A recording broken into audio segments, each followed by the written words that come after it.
শিলিগুড়ি থেকে গ্যাংটকের যাত্রা মানে পাহাড়ি রাস্তা, সবুজ চা বাগান, তিস্তা নদীর স্রোত আর ঠান্ডা বাতাসে ভরা পথ। প্রকৃতি যেন এক জীবন্ত ক্যানভাস। রাত্রে দিনে গ্যাংটকের মেল রোডে হাঁটা, পরিপাটি রাস্তায় ছড়ানো রঙিন আলো, সব মিলিয়ে যেন এক অনন্য অভিজ্ঞতা। আমি এই প্রথমবার সিকিম গেলাম, তার পুরো অভিজ্ঞতাটা প্রথম থেকে তোমাদের সাথে শেয়ার করি। চলো। আমরা কিন্তু প্যাকিংটা শুরু করে দিয়েছিলাম 2 সপ্তাহ আগের থেকে, যাতে কোনো কিছু আমাদের বাদ না পড়ে যায়।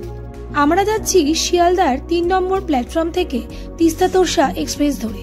ট্রেন ছিল দুপুর 3টের সময়, আর এটা ছিল ট্রেনে বসে চা খাবার পালা। আর এখন বাজে রাত 8টা মতন। আমরা তাড়াতাড়ি করে ডিনারটা সেরে নিচ্ছিলাম, তাড়াতাড়ি একটু রেস্ট নিয়ে নেব বলে, কারণ সেই দুপুর 3টের সময় ট্রেনে উঠেছিলাম।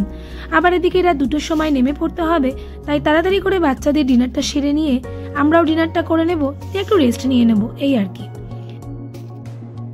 বাচ্চারা কিন্তু এরকম একটা আলোয় ডিনার করতে পেরে ভীষণই আনন্দিত ছিল। তবে ট্রেনে বসে ডিনার করার মজাটাই কিন্তু আলাদা, তাই না? ট্রেনও চলবে, বাইরের সুন্দর পরিবেশটাও দেখতে দেখতে রাতের খাবারটা খেয়ে নেওয়া। আর এদিকে মামামের সিটটা ছিল একদম আপারে। চলুন, এখন বাজে ওই রাত 2:10 মতন। আমরা প্ল্যাটফর্মে নেমে পড়েছি। এখন আমাদের অপেক্ষা করার পালা, কারণ ভোর 5:30 না বাজলে তো আবার আমাদের গাড়ি আসবে না আমাদের নিতে। আর এখন বাজে 5:30 মতন।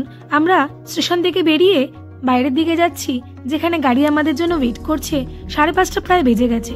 ঠান্ডা কিন্তু ভীষণ পড়েছিল, আর এখানে এসে এতটা ঠান্ডা লাগবে এনজিপি স্টেশনে নেমে আমি কিন্তু একদম ভাবতে পারিনি।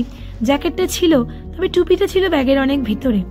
চলুন, ওই যে আমাদের গাড়ি দাঁড়িয়ে আছে, আমাদের ড্রাইভার দাদা একে একে আমাদের গাড়িতে আমাদের লাগেজগুলো তুলতে হেল্প করে দিচ্ছিল।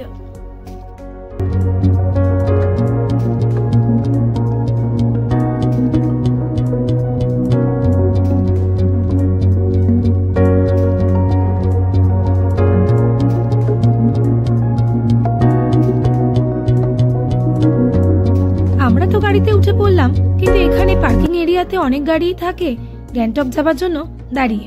আপনারা কিন্তু এখান থেকে চাইলে গাড়ি বুকিং করে বেরিয়ে যেতে পারেন। শিলিগুড়ি থেকে গ্যাংটকের যাত্রা মানে প্রকৃতির এক উন্মুক্ত গল্পের পাতা উল্টানো।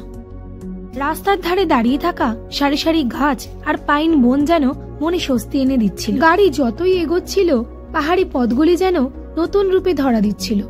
তবে রাস্তায় এখনো কিছু কিছু খারাপ ও ধুলোর মধ্যে দিয়ে যেতে হচ্ছিল। প্রচুর ঠান্ডা এখানে,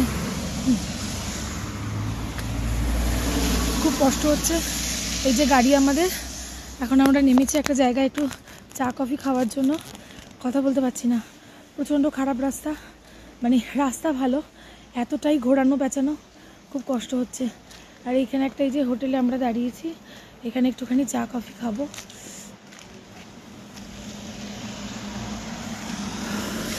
খুব কষ্ট হচ্ছে, প্রচণ্ড কষ্ট হচ্ছে।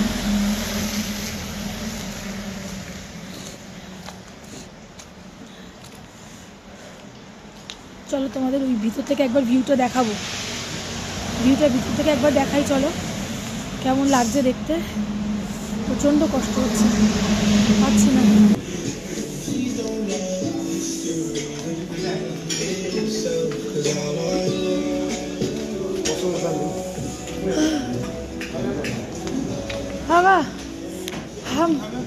हम शेष हो गया, हमारा कुछ भी बचा नहीं।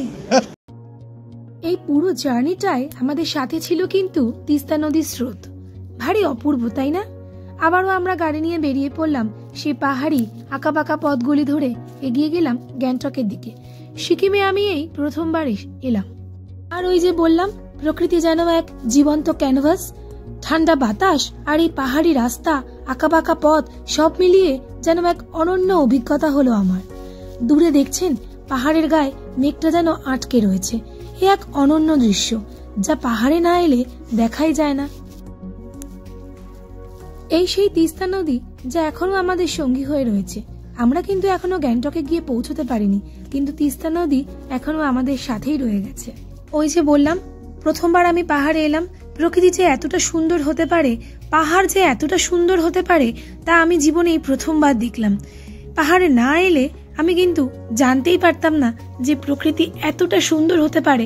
পাহাড় আর মেঘের যে খেলা তা নিজে চোখে দেখে সত্যি আমার জীবন ধন্য হয়ে গেল। গ্যাংটক যেতে যেতে আমাদের গাড়ি একটা জায়গায় দাঁড়িয়ে পড়েছিল। সেখান থেকে দেখা যাচ্ছিল অপূর্ব সুন্দর সোনালী রঙের কাঞ্চনজঙ্ঘা।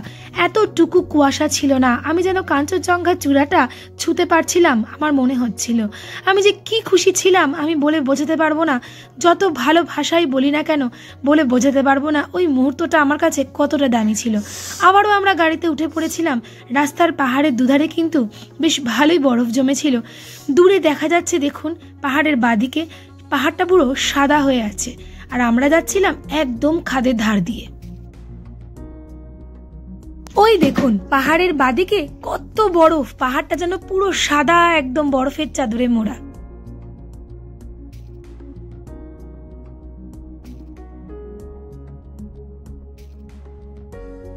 কত রকমের রাস্তা পেরিয়ে আমাদের গ্যাংটকে যে পৌঁছাতে হচ্ছিল সে পাহাড় আর রাস্তারাই জানে।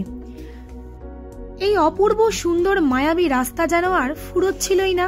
আর ওই যে বললাম তিস্তা নদী এখনো আমাদের সাথে আছে, দেখছেন আর কি স্রোত তিস্তা নদীতে। শেষ পর্যন্ত 5.5 ঘন্টার জার্নি করে আমরা আমাদের হোটেলে পৌঁছালাম।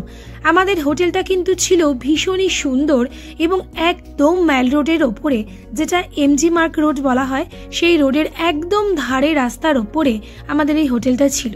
আমি যখন বাইরে বেরোবো তখন সেই ভিউটা আপনাদের সাথে শেয়ার করব। তো আপাতত আমাদের হোটেলের ভিতরটা আমি দেখাচ্ছি। 2টো বেড ছিল আর এই হোটেলের সব থেকে বড় রুমটাতে আমরা ছিলাম।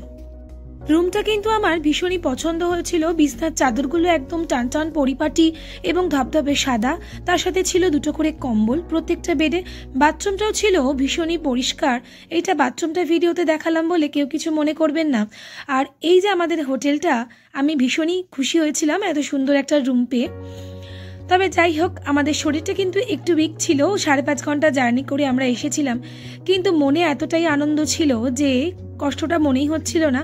আর এই হচ্ছে এমজি মার্গ রোড, যেটা আমাদের রুম থেকে একদম দেখা যাচ্ছিল রোডের রাস্তার ধারে। একটু পরে আমিও যাব ওই রোডের ওপর দিয়ে হাঁটতে। তো বন্ধুরা ফাইনালি আমি সিকিমে চলে এসেছি, যেটা আমি সত্যি কোনোদিন ভাবিনি আমি গ্যাংটক সিকিমে যাব। এটা আমার প্রথমবার আসা, আমি ভীষণই হ্যাপি। তো চলো নেক্সট ব্লগে তোমাদের সাথে শেয়ার করছি গ্যাংটকের ম্যাল রোডের হাঁটার অভিজ্ঞতাটা।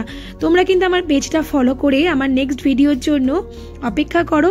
খুব শিগগিরই আমার নেক্সট ব্লগ আসতে চলেছে, আমি এর পরের অভিজ্ঞতাগুলো তোমাদের সাথে শেয়ার করছি। তোমরা ভালো থেকো, সুস্থ থেকো, সাবধানে থেকো, আর আমার পেজটা কিন্তু অবশ্যই ফলো করে নাও।